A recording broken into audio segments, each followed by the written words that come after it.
Deepak, welcome. This is part two of a really successful podcast from the previous one. So I wanted to touch base again. I hate that expression, but can't help. Touch base again on 2 years on from where we were last time. So Nick, you're in a very different place. Deepak, you're going to have a load more information for us about how you've moved on since your book launch as well. So let's kick off with Nick first. You've had quite a spell of coming from your as being your trainer. I know what you've been through, but would you like to share it with the audience, please? What's been going on the last 2 years? Yeah, I mean, the last time 2 years ago we did the podcast, and the truth is, I was still very unwell, and probably on reflection, I didn't realize how unwell I was with the long-term effects of COVID. At that point, I was trying a lot of various different things, treatments, and I was experimenting, some of which I believe had an effect, some didn't. 2 years on, I'm in a very different place, and I consider myself incredibly fortunate. As you know, Lee, I've very recently managed to ski solo from the edge of Antarctica to the South Pole. So that's a 1,200 kilometer 53-day journey, during which I would push my body to the absolute max. I mean, to give an indication of the demands of that expedition, I was consuming 7,000 calories a day, and I lost 20 kilograms of body weight. Yeah, that's the incredible thing, isn't it? Yeah. So so it's been a really incredible journey, and if I'm honest, it was 2 years ago. It was a journey that I didn't even in my wildest dreams believe would happen. So considering myself very fortunate, would I say I'm fully recovered from COVID? No, I'd still say even despite having done that expedition, there's still some lurking effects in terms of like a little bit of fatigue here and there. But from where I was now, I'm in a completely different place. Excellent. So Deepak, what have you been up to in the last couple of years? Well, I How think did the book go? The book go well? Yes, absolutely. The book has been going really well. I've had really good feedback, not just from patients who found it good reading, but also from other healthcare colleagues of mine, both nationally and internationally. I've had, in fact, my hospital as well, the Health and Wellbeing Center. They've had a lot of requests for my book, and I've been supporting them with it and doing my share of talking about how we need to manage pain. But, compared to where Nick has been there, I have pretty much been in the same place in Reading. I haven't gone very far. and it's fantastic, Lee. Thank you for having me back here to sort of share that journey of how my understanding of long COVID and pain and looking after patients have gone over the last 12 or 18 months. And I think more than anything, both your audience and me, I'm absolutely keen to know how people with long COVID, when they do recover, I want to hear those recovery stories. And more importantly, I want other people to hear them, because we have so few of them. In my clinic that I have there, I have people recovering, but the rates of recovery are so difficult to actually, for us in the medical world, to understand a pattern and to also come up with a kind of template that we can say, these are the things that help most people. It's still been difficult from an evidence base. So I'd love to hear more from what Nick has to say on what Holly did from when we last spoke about this. Well, yeah, we're definitely going to launch into that in a second. I just wanted to ask you quickly, while it's on my mind, there's been more and more evidence coming through about the effect of the fact of patients being obese and of bad health going into COVID, long COVID, and suffering the effects of long COVID being, much worse. Is that something that you've seen clinically as well? Yes, Lee, I'd have to agree with that. The evidence now is gathering. It's always been there. Even when we spoke 2 years ago, we thought that there are certain risk factors. But now, after 1.5 years, we now do have the evidence to say, for example, if people are already diabetic, if people have had an increased weight or obesity prior to contracting COVID, then they are at much higher risk, not just with long COVID, but we now know that in obesity itself, you may think that, okay, people who are heavy, they have that mechanical component of load. But now we have got the evidence to say that patients who have obesity also have that element of what's called chemical inflammatory molecules because of being obese. So the fat cells actually produce a chemical called adipokines, which actually promote inflammation and move the immune system to be always on edge. So actually being obese itself in some people can be a pro-inflammatory state, meaning that they are at more risk of being left with other health conditions. Chronic inflammation affecting the whole body is sparked from just merely from being obese. I think that's really interesting. I didn't know that. I would probably, small caveat is, we know that there is a proportion of people who are called MHOs, metabolically healthy obese. So you can be obese and have a higher BMI, but overall your body and your metabolism are healthy enough to be in the normal limits. But by and large, that's a minority. For most people, increasing weight or a higher weight is associated with a chronic inflammatory state, as you say. Excellent. Right. Well, not excellent for them, but it's good that we know that. It's good that there's evidence for it clinically as well. Right, Nick, this is what everyone wants to know. They've got people out there, I'm sure, who are sat there bated breath to see how you managed to go from someone who can barely walk a kilometre to basically walking across a continent. So let's spill the beans, mate. What happened? Do you take it from the start, from where you were before, and the treatments you started? And then Deepak as well, you can jump in on that occasionally and just tell us about the clinical side of it and what you think of that as well. That'd be great. Yeah, fantastic. So I caught COVID back in March 2020. So it was the first wave, and at the time I was in America training for the Marathon des Sables, which is an ultra endurance event, and initially, the symptoms were fatigue. I describe it very flu-like, and those symptoms persisted for approximately 2 weeks. And during that time, yes, it was very difficult. And if I share the symptoms in addition to the fatigue, I had some respiratory issues. So that breathlessness that many people with COVID would describe. And then I started to feel a little bit better. And I went back to training. I resumed training, and that was the big mistake, because what I found then was my I started to deteriorate very quickly. So there's nothing linear about my journey and about my recovery. Yeah, COVID wasn't great. Started to recover, continued training, and then I went downhill. And what do I mean by going downhill? Well, I'll share my symptoms, but I also know there'll be many people listening here that will have different symptoms. So firstly, I had, breathing issues. I would describe it as though it felt like I had asthma in terms of breathing.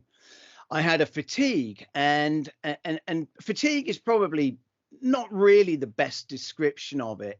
I felt virally. I felt like I had a mild flu, much more debilitating than fatigue. Another major symptom that I had that impacted me was brain fog. And the way to describe brain fog would be, your head feels like cotton wool, but it's exacerbated by any form of exertion, whether that's physical or mental exertion. So, for example, at that point in time, literally a 30-second or a 1-minute phone call could leave me needing to lie down to rest and recuperate from that. But there were other symptoms as well, one of which was I became very hypersensitive. Now, what I mean by that is to particular foods. I would consume foods and then feel as though I was having a mild anaphylactic reaction to those foods.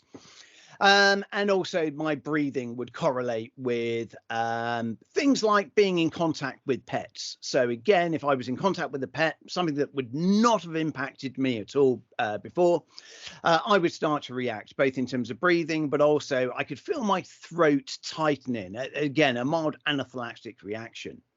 Now, keeping in mind, this was right at the start of the pandemic. There was very little information available. So, and I very quickly realized that I needed to take ownership of my recovery, and it was going to be down to me. I did the usual things. I went to the GP. I have a great GP, very supportive. But also, you know, he had no more real insight into this than I did. But what was good about my GP is he was willing to work with me. And when I'd shared ideas and suggestions, he would run through and say, well, yes, I can prescribe this, and this I can do. I ran full blood work. There were no real surprises. Well, there were a couple. One, my blood sugar levels were elevated. They were above what historically they would be. So there definitely had been a correlation there post-COVID that, blood sugar levels had raised. But nothing else sprung out. I had a chest x-ray that was clear. And another one of my symptoms was, I would describe it as POTS, but I'm not actually sure it is POTS in the conventional sense of the word. So what I mean by POTS is, and being a sports person, I track my heart rate. So I would, if I went from a sitting position where my heart rate would be at this point about 60. When I'm fully trained, it's in the 40s, even in the 30s at times. So my heart rate, my resting heart rate had increased. But if I stood up, it would go up to over 100 beats per minute. And another really good example of that is where if I went for a walk, if I'm walking at a steady rate, now normally my heart rate would be about 70 beats per minute. If I'm walking at a relaxed rate, it would tick over at about 105, 110 beats per minute, which is extremely high for me, perhaps not for less conditioned people. But then if I stopped walking and just stood up, I could watch my heart rate go up and up and up, and it would go up to 160, 170 beats per minute. And then I'd start to feel faint, need to lay down, let the body go back to equilibrium. And what I discovered is I could actually control my heart rate through venous return. So by walking and creating the venous return, I was able to then prevent the blood pooling in my legs, and I could control the heart rate. But standing up, now that was an issue. Even simple things like having a shower, like standing up and cleaning my teeth, I could start to feel dizzy and start to feel faint. So I had this array of symptoms, and it was almost like I had to become Sherlock Holmes to look into, okay, what's going on here, and how can I address them? And I very quickly... Remind me, Nick, actually, Nick, actually, remind me, did they all start pretty soon by April, May 2020, or did they take some time to kick in, you reckon? Do you remember? That's such a good question. I think the POTS symptoms actually took a while to kick in. They were not immediate. The POTS symptoms, or certainly not that I had noticed. Mm-hmm. So as I say, it was that 2 week of what I'd describe as being very unwell. With a recovery phase, and then actually it was quite a long-term deterioration. I was just getting worse and worse and worse. I remember that was around the time you were training for the Atlantic. And that's right. I remember you were just struggling even to row. I remember talking about that. Yeah, and I'm someone that will push myself. And as Lee and Deepak described there, I was training for the Atlantic row. I would go out training in this boat. Now, I could get through a training session, whether that's an hour, 2 hours, or whatever. But I'd feel exhausted at the end. I'd go home and recover. But the following day, my body was just not responding as it normally would. And I would suffer from this horrendous PEM, post-exertional malaise, where I just feel knocked off my feet. And that PEM could last anything from 2 days to a week. And then slowly I could then start to build again, to build up. So this array of symptoms, and I said, well, okay, well, what is it? What's going on here? And I'm really glad that Deepak was talking about inflammation at the start, because I, through my own interpretation, worked out this is inflammation. What's creating the inflammation, that's another matter, but it felt as though I was incurring inflammation within my body. And on my discovery journey, I then started looking into mast cell activation, MCAS, and my symptoms correlated with that in the sense of I had become very hyperreactive. And a lot of the things that were triggering that reactivity is what you would expect in the context of mast cells being overstimulated, reacting. And a game changer for me at that point in my recovery was actually famotidine. So now a lot of people were talking about antihistamines, but as Deepak will know better than anyone, listening here, there are different types of antihistamine, and the traditional one that we would take for hay fever, allergies would be an H1, second generation H1 antihistamine. There are a variety of them. But interestingly, now that the H1s did have an effect, but the H2s, now they were a real game changer for me. And that seemed to settle down and calm the system. I seemed after taking the H2, my breathing actually started to improve. And what I didn't realize is through the H2 pathways, it's actually interlinked with the respiratory system. So there was a direct correlation there. My ability to consume foods without reacting as well started to calm down. So that was a real milestone in the recovery journey. But when do you think that was, Nick? Sorry?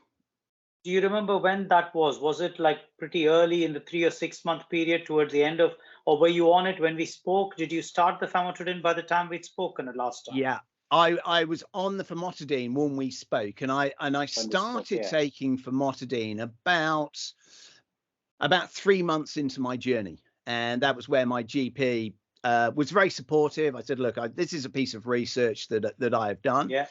And and the GP was supportive, and it was a real game changer. And interesting, I still have a recurring prescription today, but I've stopped taking them now. I don't feel the need, but they're there. If and did the benefit kick in within a couple of weeks of taking it? Like, do you remember how many days or weeks it took? Because in my clinical practice here, for the patients who are benefiting from famotidine and these kind of antihistamines, they say it takes within a week or 10 days, they start to notice changes. What do you remember of your timeline for improvement following those drugs? Yeah, mine would second that, Deepak, within a week. Yeah, it was pretty quick. It was pretty quick with the antihistamines. So then I started exploring that a little bit deeper, saying, okay, and I explored mast cells as well. And what I discovered on that journey is mast cells have a lifespan of approximately 6 months. And there was a theory at the time that if you could actually calm the mast cells when they reproduce, the new mast cells are closer to normality than those that have been impacted. So project one was actually to do everything I could to calm the mast cells. So what do I mean by that? Well, firstly, a low histamine diet. So I pursued a low histamine diet. And I also, at this point, started playing with different diet types. So I did a little intermittent fasting. And I also, for a period of time, went on a ketogenic diet. Now, I was a plant-based athlete up until that point. I discovered that it wasn't possible to really pursue a keto-based diet on 100% plant-based foods, particularly given that I was trying to avoid low histamine foods, of which avocado is an extremely high histamine food, etc. So it was too restricted. So and that ketogenic diet again was another game changer in my recovery process. There was a tangible improvement from switching into the ketogenic diet. So we had the mast cells, and that was one piece of strategy. The next then was to address the inflammation overall. So I explored everything that I could. How could I damper down that inflammation in my body? So I was looking at things like diet, an anti-inflammatory diet.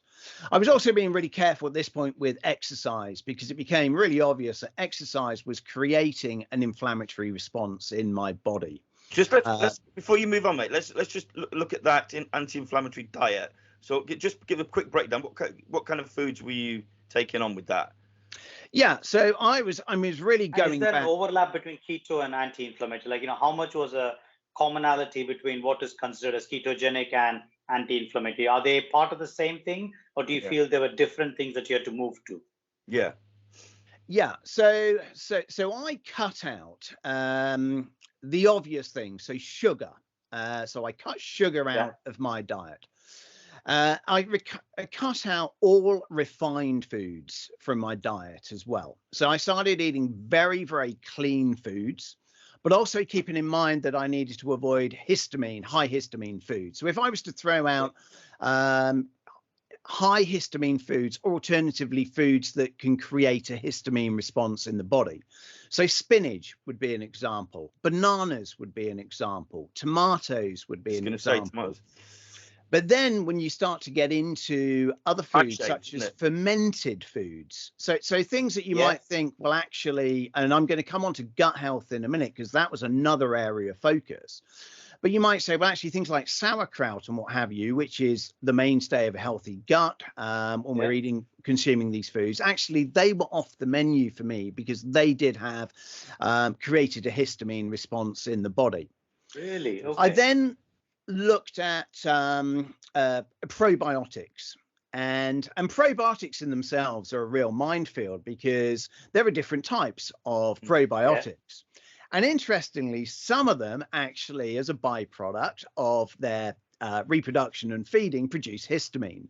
So I had to navigate that. I can't remember exactly which ones I went on to. And that then feeds into the next stage of recovery, which was gut health.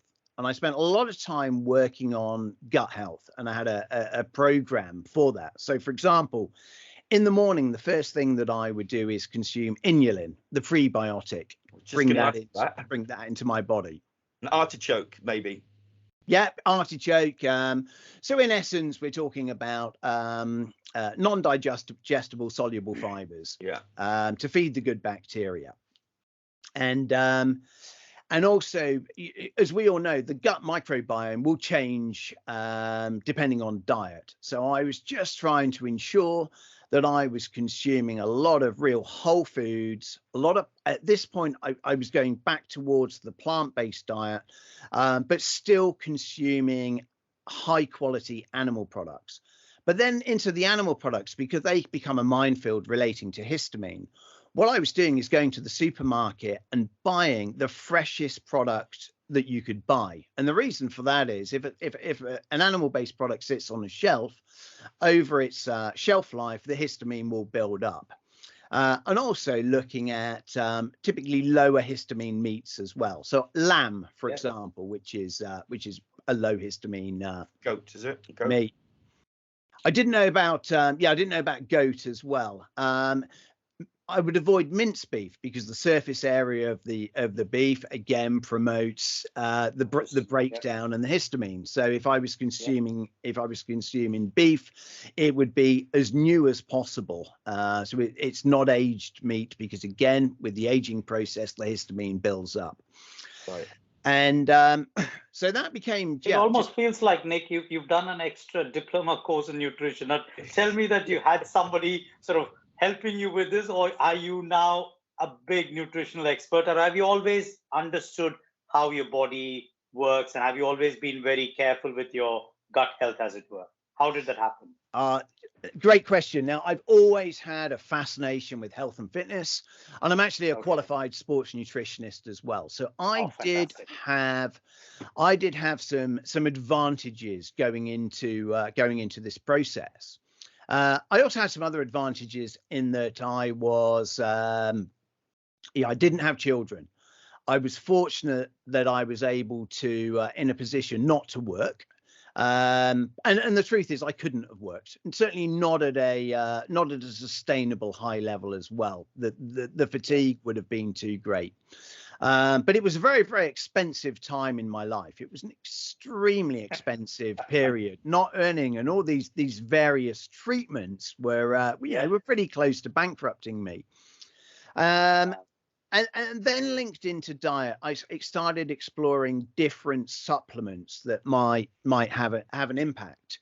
So if I share some of those with you, quercetin, for example, which is a natural antihistamine product. So needed to be a little bit careful with it. So I was taking 2 grams a day, gram in the morning, gram in the evening, because you ought to be careful with quercetin because it can start to put a load on the liver if I take too much. Other things that I would do in terms of anti-inflammatory is liquid turmeric.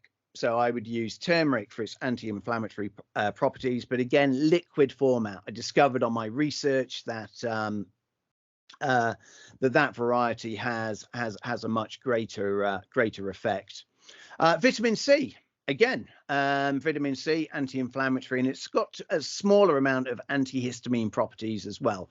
So I was consuming quite high levels of vitamin C working through the day. How much, just out of interest? I take 2 grams a day anyway. Was you on like 2 or 3 times that? Yeah, I was probably on. The issue with vitamin C is you can start to get diarrhea if you take too high a dose. So probably feeding in around about 5 grams of vitamin C per day. Broken up over the day. Yeah, broken up. So I would just drip feed it through into the day. So these were all prophylactic ones, you think, or do you think these were all part of the process of improvement? Do you think that they made a contribution to the overall improvement as you improved, or were any of these antioxidants also a kind of game changer in a way? What do you feel?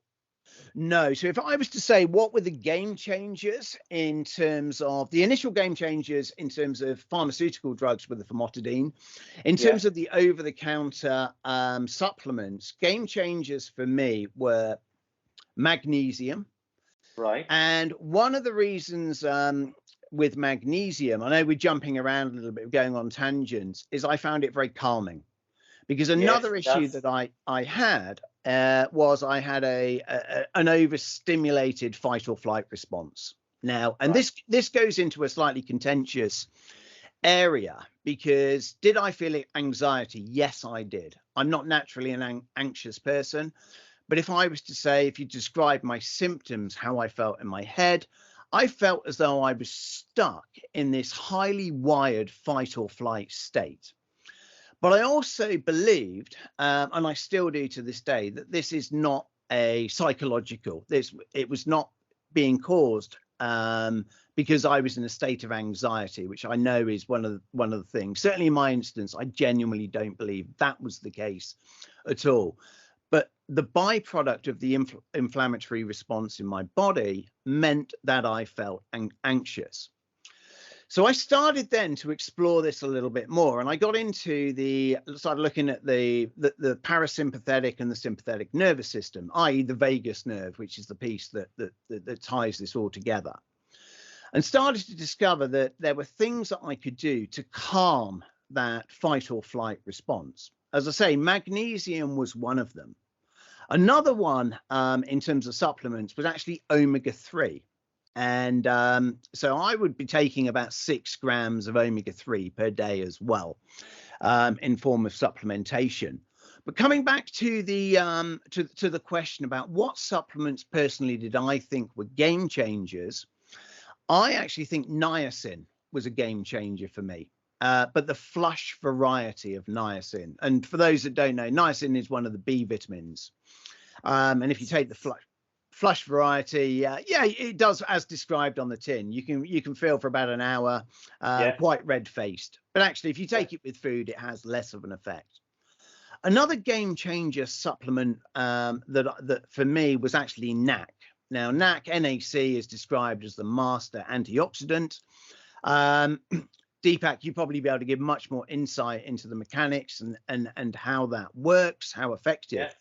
But what I noticed with NAC is there was a direct correlation between consuming it and actually my respiratory system, how well I could breathe.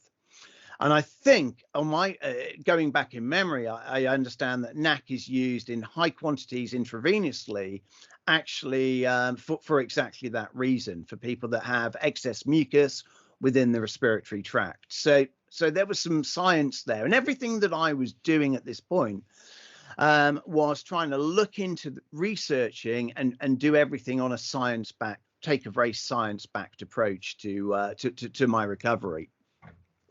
So those were the standout supplements at that stage. Later in my journey, when we started to hear about micro blood clots being a potential cause.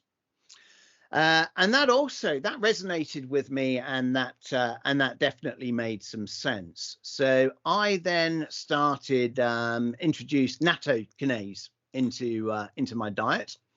So natto is an over-the-counter product, and without any shadow of a doubt, there was a correlation. There was an immediate improvement for me after introducing that into my diet. So effectively a natural anticoagulant in terms of blood clotting. But that was much later. That was after we had the last podcast that I introduced that into my diet. Did you bother with the low hanging fruit, kind of like half an aspirin, like baby aspirin? Did you bother with that as well, or just the thin out? So, well, at the time when COVID was initially out, there was a message coming through that ibuprofen was actually something to be avoided. Right. So the answer to that is no. I didn't at that stage introduce ibuprofen, which you would logically think in terms of its anti-inflammatory, purely because I was starting to see some medical, I don't know whether to say literature or research, but there seemed to be a viewpoint or an opinion coming from the medical community that that the anti-inflammatory medications were actually counterproductive. And again, Deepak may well be able to comment on that. Sorry, I meant aspirin, mate. I think it was probably one of those times, in the early phase where we were told that non-steroidals in some way can promote the virus to become more infective. So in the early phases, ibuprofen was not. But in response to your question there, for example, nattokinase is, I think it comes from, if I remember, some kind of fermented algae or boiled soybeans. It releases this kind of natural anticoagulant, and that's taken on and become much more popular, partly because, at least I don't know how it is in other parts of the world, Nick, but in the UK, Lee, just for your listeners as well, is there has been that concern that we didn't want to be starting. The mainstream medical community has been very hesitant to suggest anticoagulants like, blood thinners or even baby aspirin, partly because there wasn't any guidelines. So we didn't want to be in that place wherein if you gave it and something happened, then we wouldn't have a leg to stand on. So there has been that natural hesitation from the medical community to even go for baby aspirin. But there are patients of mine where I know that some GPs have said, like just as I think Nick has had a good GP who's been supportive or at least open enough to work with Nick. I think there are lots of patients I've had where their GPs have been comfortable saying, let's give a 6 to 8 week trial of baby aspirin. Let's give a 6 to 8 week trial of a blood thinner maybe. And if it doesn't work, it doesn't work, but it's worth a go. So I think that's very much an individual decision on whether blood thinners might have made a difference or not. Actually, fun fact, before I let Nick continue, when he said about the niacin flush, the niacin, do you know, Nick, right now they're trying to do a study of psychedelics for pain and other things there. And because they can't have a randomized trial where you can give somebody a placebo because they're going to know when you take a psychedelic, they're actually using the comparator. The control group is a niacin flush so that you get the same kind of buzzy feeling, but actually you're not getting LSD or a psychedelic. So it just reminded me of that. Carry on. And that makes sense because the niacin, you do know when you've taken the niacin. Yeah, it is. Yeah, it's the body does respond. Yeah. I haven't taken a psychedelic, so I can't say what it feels like. But there you go. Yeah. Just say anybody's listening on here. Yeah. Oh, brilliant. And then, so I was trying to address a lot of things simultaneously. So if we just recap here, we've got inflammation. What can we do to bring inflammation down? I had also, as I said, specific to me, I had the what I would describe as classic mast cell activation symptoms, in terms of I had this hypersensitive body, this very reactive body. So that was something else that was going on. I also had the piece with this fight or flight response, and that had an effect. I felt very anxious. Sleeping was a problem for me, and little things that normally wouldn't have really bothered me just became huge. A little argument would almost my body would over respond to that as though somebody had just mugged me. It was quite extraordinary. So there were a lot of things that I wanted to do to calm down that fight or flight response. So initially I tried a number of things. One actually was acupuncture, and I found acupuncture personally very effective. I could walk in and I could walk out, and it was effective both in terms of calming the fight or flight response, but also for me with the brain fog as well. I found there was a correlation between acupuncture and reducing the symptoms of brain fog. But I also know for some people that's not been effective. Yeah. I then started doing much more work in terms of the vagus nerve. So again, Deepak will be able to give a much greater insight into that. But if we think about the sympathetic nervous system, we've got the sympathetic and the parasympathetic. So it's the turn on the fight or flight or switch it off, which is the parasympathetic. Clearly, in my instance, one of them wasn't working. Either the sympathetic was in overdrive or the parasympathetic wasn't doing its job to calm things down. So I started investigating the vagus nerve at various different techniques. And there's a whole book which I read called The Healing Power of the Vagus Nerve, which you can actually manipulate the vagus nerve using certain techniques, eye movements, for example. I found that actually very effective. I could, in the space of 5 minutes, run through a few exercises and feel a very notable change in how I felt, how everything had calmed down. So I was doing as much work as I could in terms of intercepting the vagus nerve and trying to calm down. Other things that I tried in that phase were the near red light therapies. There was research to suggest that has anti-inflammatory effect or impact in the body as well. So that was something else that I ran alongside. Another piece was energy management. For somebody like myself, I'm a sports person, endurance athlete, and I love to train. I love to push myself. But after about 6 months of battling and then that must have been the toughest. Oh, it was awful. This PEM where you just knocked back. Yeah. And I moved to a pacing model where I'd have 2 cups, and I'd put 10 balls in 1 cup, and I'd assign a number of balls to an activity. So having a shower, which, it might sound really extreme, but having a shower, that was 2 balls. Cooking something to eat. Now that could be 3 or 4 balls. And what I was doing is I'd manage my day so that when the balls were gone, the balls were gone. And that was it. Then I was into rest. And that worked really well. And I'm talking about in the earlier phases of recovery now. Yeah. Because what I was trying to do was get to a point where I wasn't triggering this PEM. Because it was this awful cycle of boom and bust. And I knew that I needed to break that boom and bust cycle and get the body into a place where it could heal. And I always did think throughout this whole process that my body could heal itself. I needed to create the right environment for the body to get better. Through this variety of means. I think you've touched that in your book, didn't you, Deepak, about allowing the body, if I remember rightly from before, you were talking about you need to create an environment where the body needs to heal itself. It is. I completely agree. And I think I second what Nick has said in terms of what we do clinically. I think Nick could be the perfect kind of, if I had to call somebody at a lived experience to talk to my patients in the clinic, that exactly is the pacing model that Nick describes, the way of trying to understand what your body's comfort zones are and actually trying to make sure that the rest of the environment is aligned to how you can manage your activities and live the best quality life. I think that is spot on. And in fact, everything that you've said up to now, Nick, actually marries up so well with what the evidence base, the proper scientific evidence base, but also the emerging evidence base of what a lot of patients are actually finding to be more useful. In fact, now in our sort of long COVID service in Berkshire that I lead, my colleagues in the community, I think since we last spoke,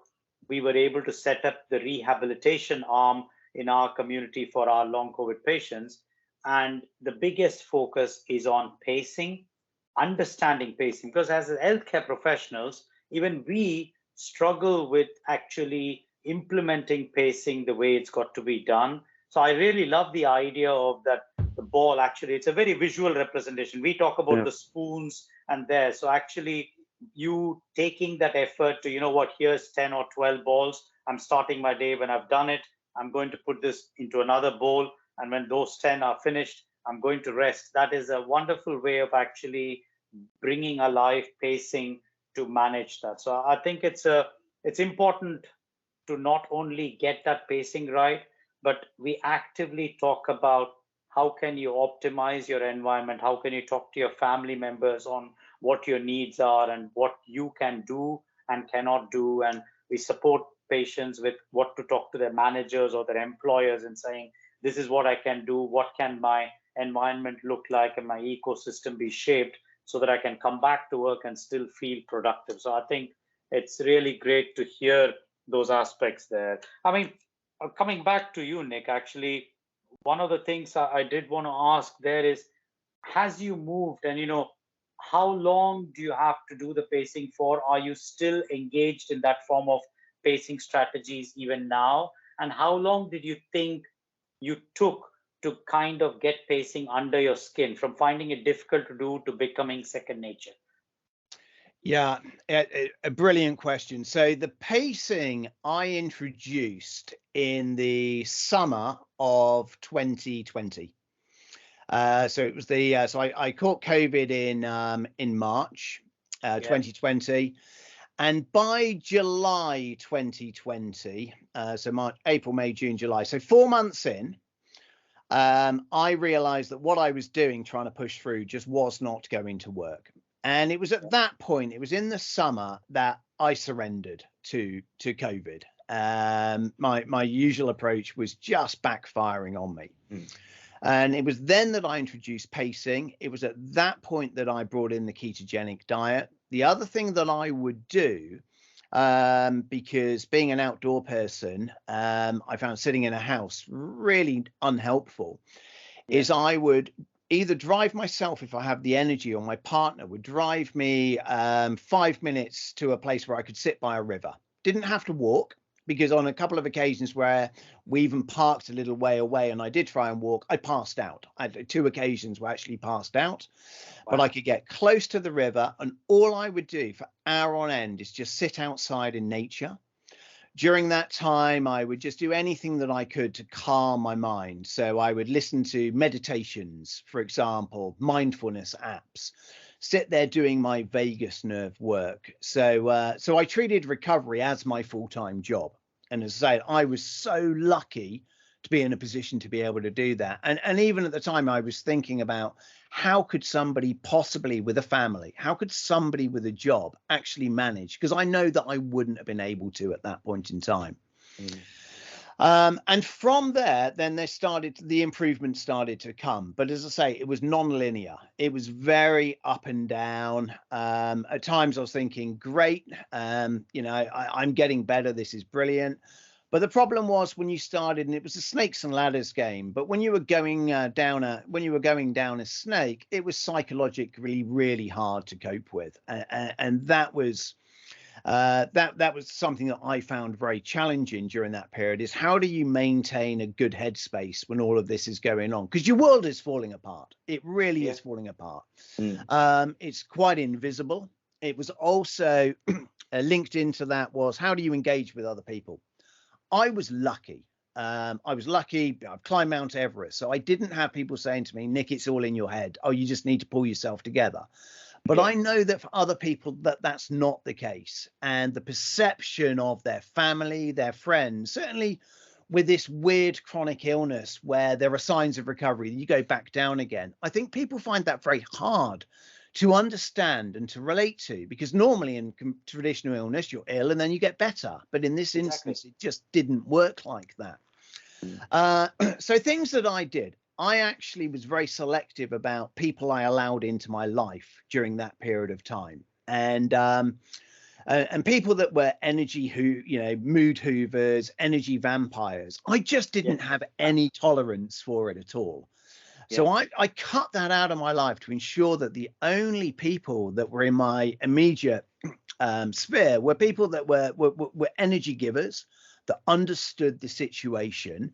And that again made a real difference, because for me, in this sort of state or fight or flight, I was also very easily triggered as well. As I said, little things would would induce quite an extraordinary reaction in me, both mentally, but also then you can the link between mind and body.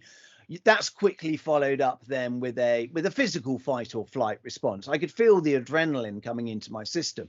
I could feel the cortisol, the long-term cortisol in my system as well. So yeah, managing people, for me, it was easy because as I said, I don't have children. I could control that, but I'm also aware for a lot of people that they're not able to do that. Maybe people with a spouse that doesn't perhaps understand the situation or whatever. Incredibly challenging. And then let's come back to the POTS as well, because I wanted to try addressing the POTS. And interestingly, in fact, we had a discussion, Deepak, in the last podcast about that. I tried a number of things, increasing the sodium in my diet. So what I was trying to do there was increase the blood volume. So sodium, potassium, magnesium, and then pulling in a bunch of fluid. It had an effect, but the additional sodium, what I also noticed was my blood pressure went up. And interestingly, my blood pressure since having COVID has risen, has not come back down to its pre-COVID level, even now as a trained athlete, which I am very fit at the moment. My blood pressure has still remained elevated. So that was a little bit of a balancing act with the POTS. Other things that I noticed was I had to be very careful after I'd consumed food with POTS, because after eating, the blood would be pulled to the digestive tract, and that meant there was less available blood, and the POTS symptoms were really exacerbated there as well. I tried compression tights on my legs. I didn't find those particularly effective, but one thing that did have an impact, and even to this day I still do it, was cold water treatments. And so if I was finding that my POTS symptoms were quite exacerbated, I would go and have a cold shower, and I could literally monitor my heart rate. The heart rate would come down. I could get a lesser impact, but still a notable impact, by actually putting my face in a bowl of icy water as well. And that again would reduce, certainly not eliminate, those symptoms, those POTS-like symptoms. What I found though with the POTS is, once I'd managed, as we were talking about, the pacing, I then wanted to start gradually introducing some exercise. And you have to be very, very careful, because following a training exercise program at this point was counterproductive, because you needed to exercise according to how you felt at that point in time. So if I felt as though I had good energy, then I would exercise. And for me, with the POTS, the stroke of genius was the rowing machine, the ergo, where I could exercise sitting down, where the POTS symptoms were significantly less. And I very, very gradually built up. And when I say gradually built up, I mean, my first session was probably no more than a minute at an easy rate on a rowing machine, and I'm, and prior to that, I was training to row across the Atlantic, and just very, very, very gradually built that up, because the research that, as I understood with regard to POTS, is that exercise was one of the most effective treatments. We talked, Deepak, you were suggesting potentially medication. I think it began with I at the time. I didn't actually go down that route in the end. And the reason for that is, once I started to introduce the exercise, the POTS symptoms did diminish. And even now, I've still got mild POTS symptoms, but they're not to the point where they bother me or affect me. So if I was now to have a heart rate monitor on and stand up, my heart rate would go up, as it would with anybody, but it would go up more than the average person, and it would remain elevated for a period of time as well. So, but no symptoms per se. It doesn't give you any of those symptoms, and you don't feel the palpitations or anything. It doesn't go that high. No, not now, but it did. And that was the thing. Absolutely. I mean, even to the point where in the early phases of POTS, standing up and cleaning my teeth just as long as it took to clean my teeth, by the end of it, I'd have the palpitations and I would be starting to feel quite dizzy. It was almost a strange sensation coming over my body. Yeah. So then I continued along the journey, and I was now a functioning human being, but I was not functioning anywhere near pre-COVID levels. So I was able to get by. And what I mean by that is I could do a bit of work and I could do a bit of training. But I was always bouncing off this PEM. I had to manage things incredibly carefully. Yeah. And I didn't feel right.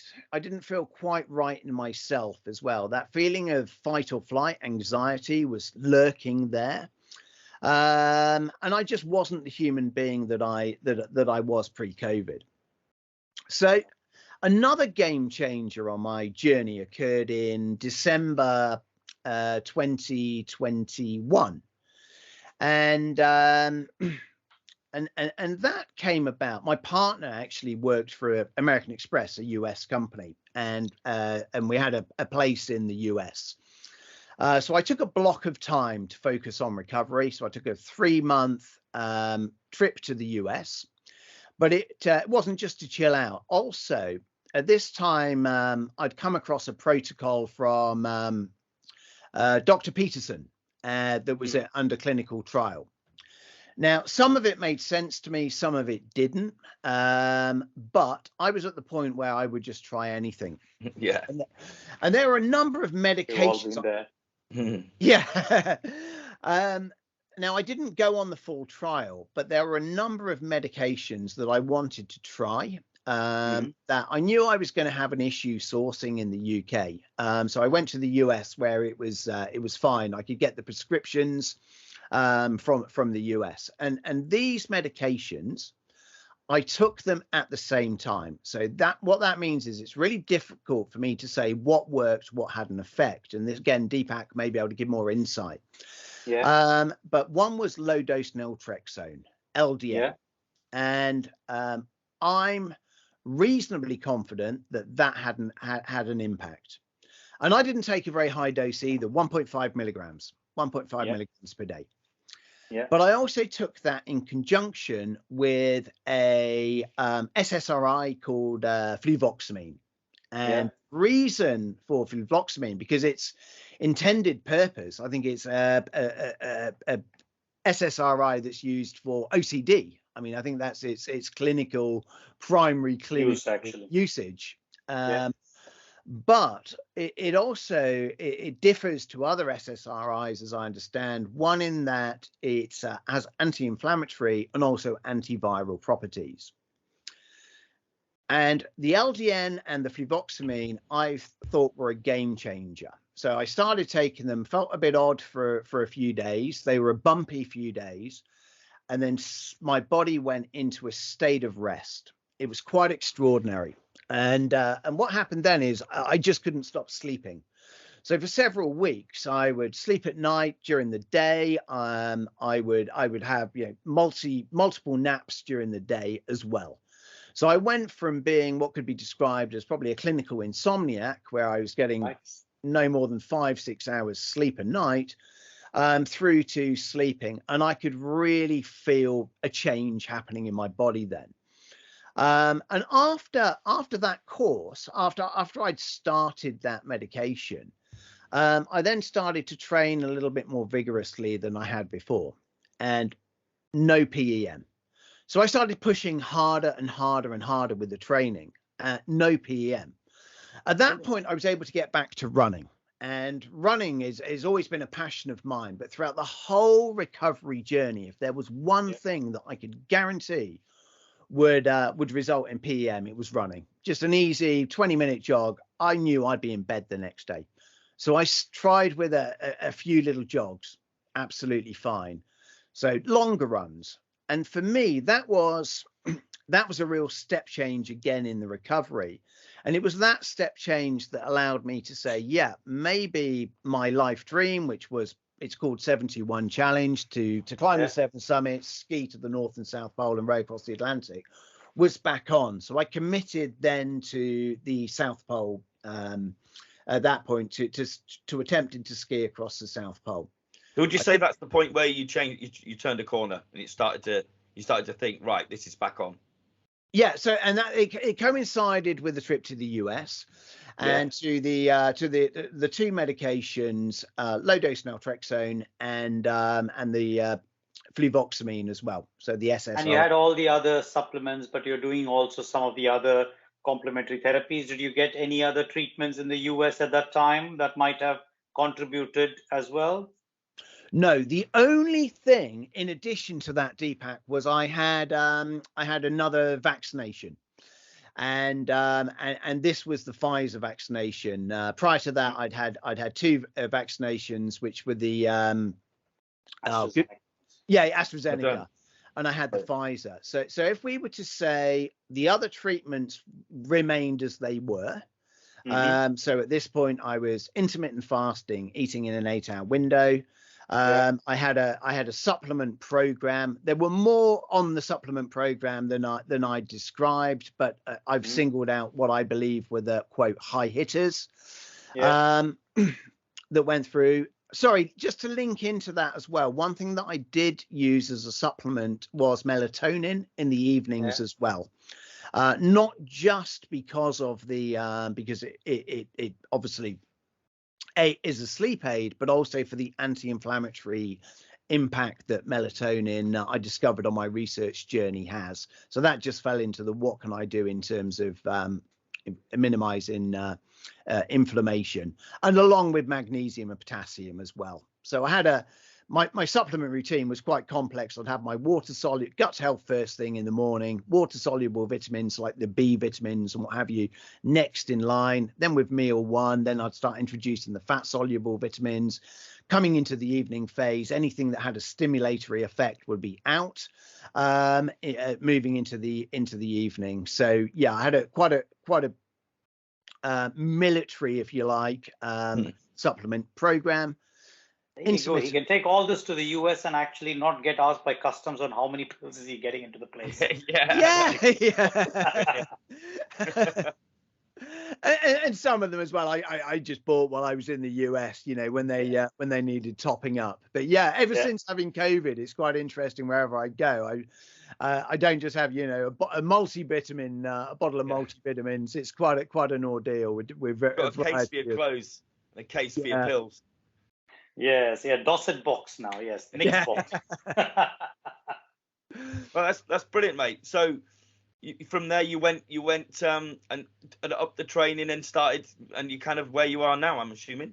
Yeah, and that really is the case. So from that point on, I started increasing the load, both physically and mentally, because what I was finding throughout this entire journey is that correlation between mental and physical stress, and it would have a very similar response to me. Yeah. So if I was to overexert myself physically, the following day or the day after, the symptoms would be PEM. I'd feel lousy. I'd have no energy, I'd have brain fog, etc. But also, if I was to overexert myself mentally, now that could be that I did too many hours of work. I looked at a Zoom screen for too long. But the other thing that would that could have a real impact on me mentally would be something like an argument, a disagreement, because as I said, I was in this fight or flight state. Either of which could leave me exhausted the following day. So after the US trip, then I started just to increase the load, and the body just continued to respond as it had done pre-COVID. I was able to get fitter. I was, I'd be tired, but it would be called what I describe as a good tired, as opposed to this weird COVID tired. Yeah. And fatigue doesn't really do it justice, the word fatigue, that COVID tired. Yeah. And I'm interested, Nick, actually, what would be the timeline now? Like when did you go to the US? Actually, I'm trying to compare it to my patient's journey of recovery as well. So when did you go to the US and start these drugs? What year would that have been? 2022 beginning, is it? Or yes, it was the end of 2021. So by this point, I was let's work it out. 18 months. 18 months. 18. Yeah, 18 20 months journey. into there, and that's when it started. So actually, it's a good point there, because a lot of patients in the clinics that I've been looking after, a big proportion of recovery, good recovery, happens between the 8 to 15, 16-month mark, and then some of them can take as long as almost going up to 2 years before they start to get back a lot of these things, the recovery in many domains. And one of the points you made, Nick, actually is something I would really, something that even the medical community has failed to appreciate, I think, and it's only by understanding pacing we get to realize that everything takes a toll on the body, the physical and the mental and the emotional. I think a lot of patients used to think, oh no, I didn't do anything. All I did was just watch some TV and, and just look at and watch Netflix. And I wasn't doing anything, and yet I got tired. And actually we have to tell them, as far as your nervous system is concerned, even if you didn't do anything physical, the sheer fact that you're watching TV and doing something cognitively tiring, like staring at a screen or being involved in an emotional state, still draws down on the same battery pack, and using Nick's analogy, uses up the same balls that you have. You have to really take the whole of pacing into account, the physical, the emotional, and the cognitive, when you decide how you want to recover and what you need to do on any given day. So no, sorry, Nick, I just want to get that real understanding across. So thank you for actually bringing it as well. One thing I would add as well is I had COVID really bad for 10 days, and just linking it what you just said, Deepak, I remember what it took me about 5 minutes to walk up a flight of stairs to get to the lounge, and I remember reading a book, and it was just saying how just reading a book fatigued me, exhausted me. Just reading a book, a couple of chapters, I remember just closing the book and going, I can't even read. And putting the book down. Then I was out for like in a couple of hours. So just the act of reading and cognitively reading a few paragraphs, a couple of chapters, just absolutely flattened me. It was such a bizarre experience when you've been very fit yourself, to be reduced to that. It was a very strange experience.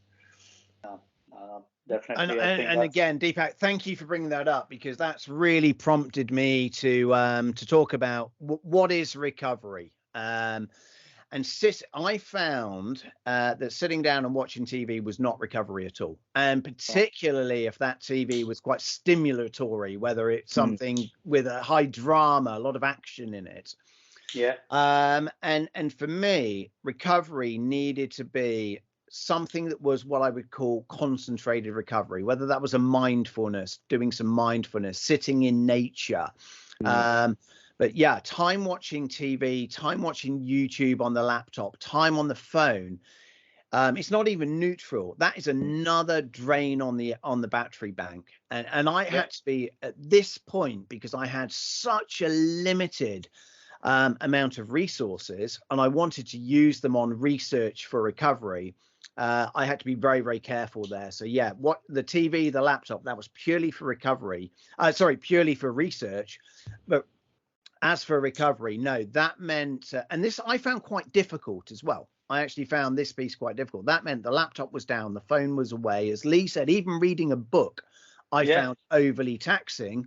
It needed to be a real deep recovery. So the acupuncture was great, because it was an hour on the couch, in a relaxed state. The mindfulness, the meditation, the vagus work, sitting out in nature literally for hours on end. That was what I would call real recovery.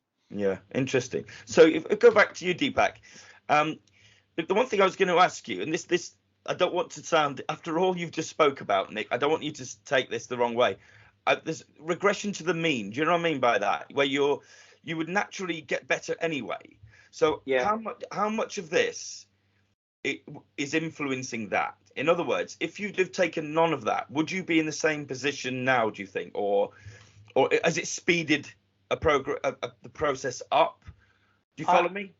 No, I completely. I think we'll have to, Lee. It's a very good question you asked there, because I'll probably go back to the fact that what do we all mean by regression to the mean? That all comes from our understanding that there is already a bank of well understood conditions, like meaning you have an arthritic flare or you have a fever.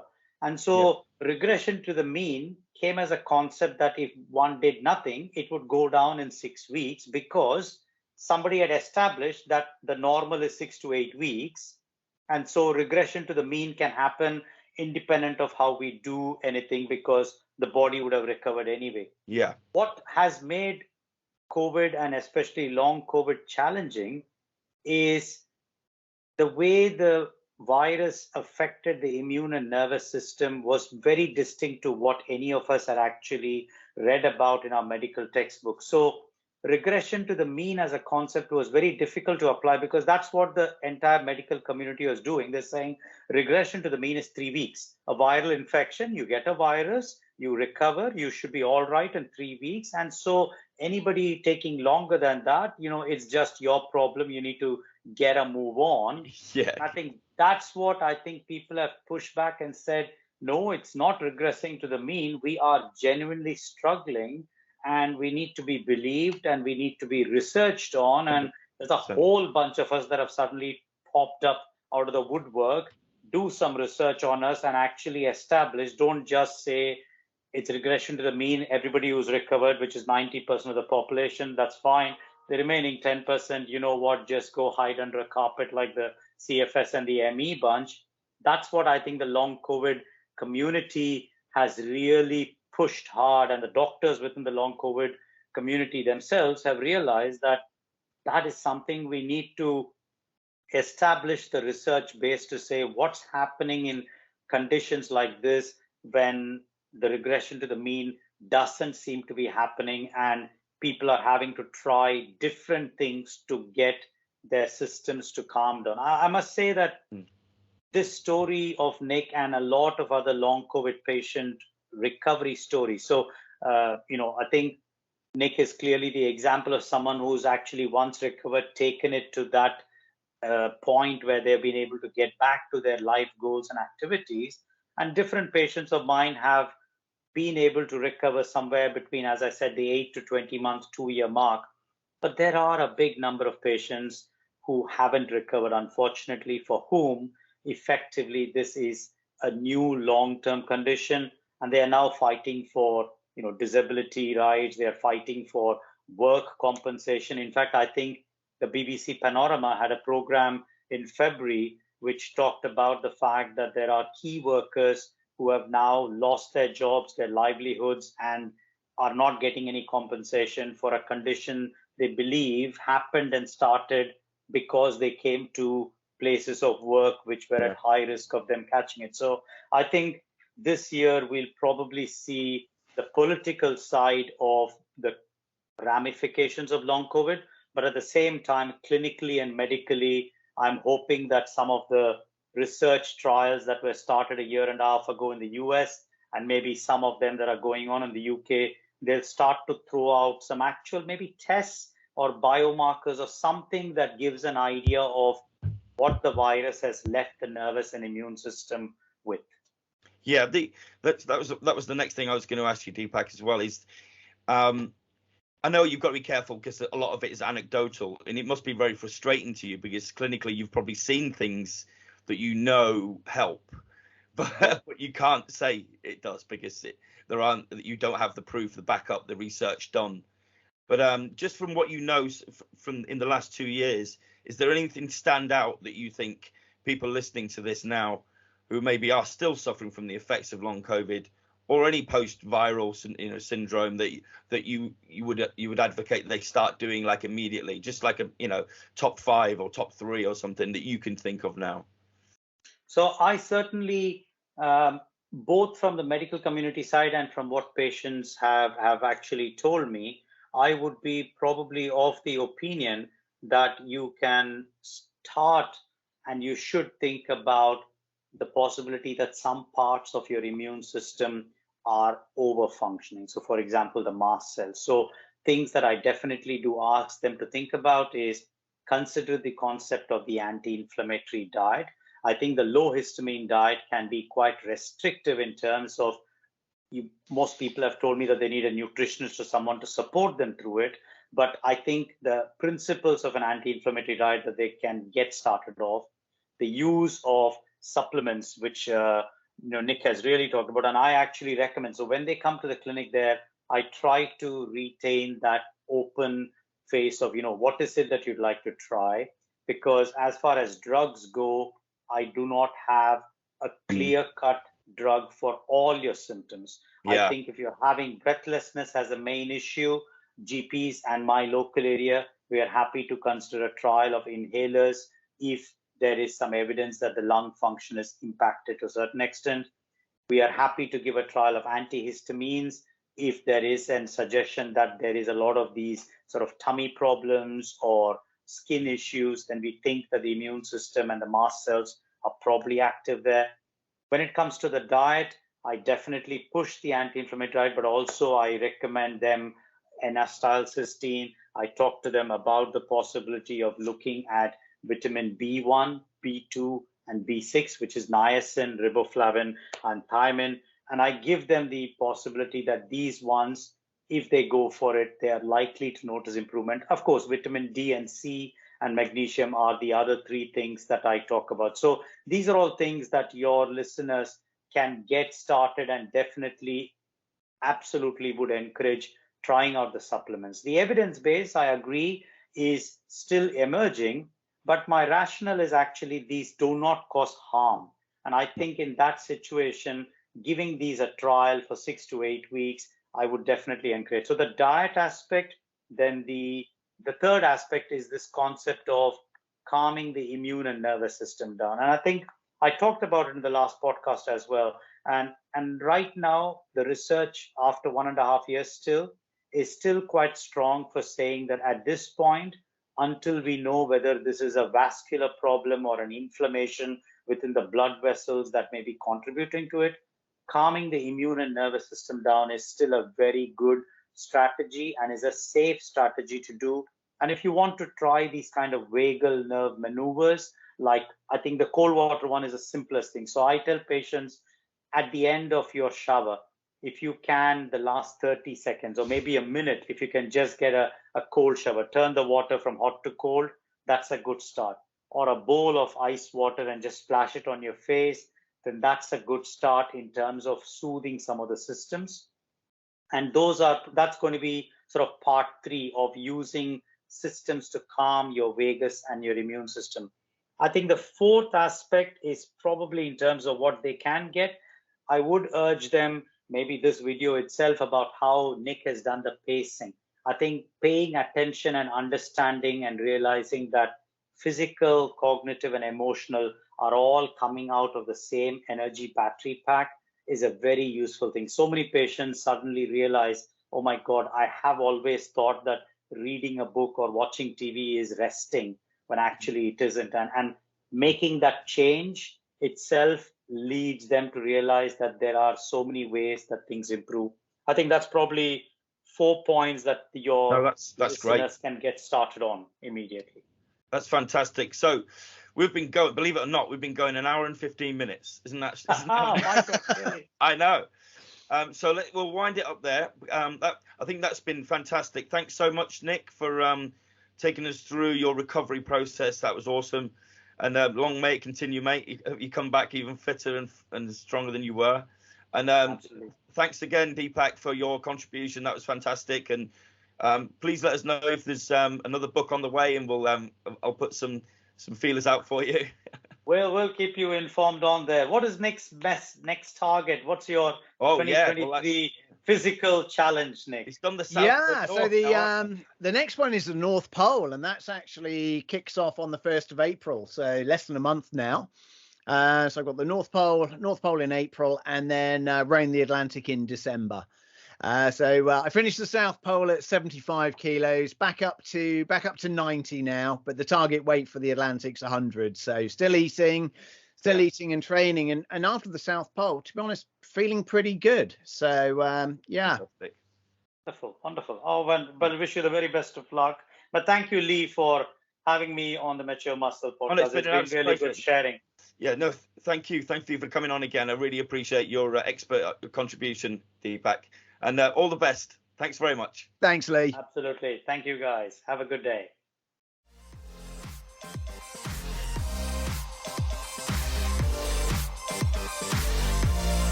If you enjoyed this episode of Mature Muscle, please subscribe and find us on most social media. Until next time, stay shredded.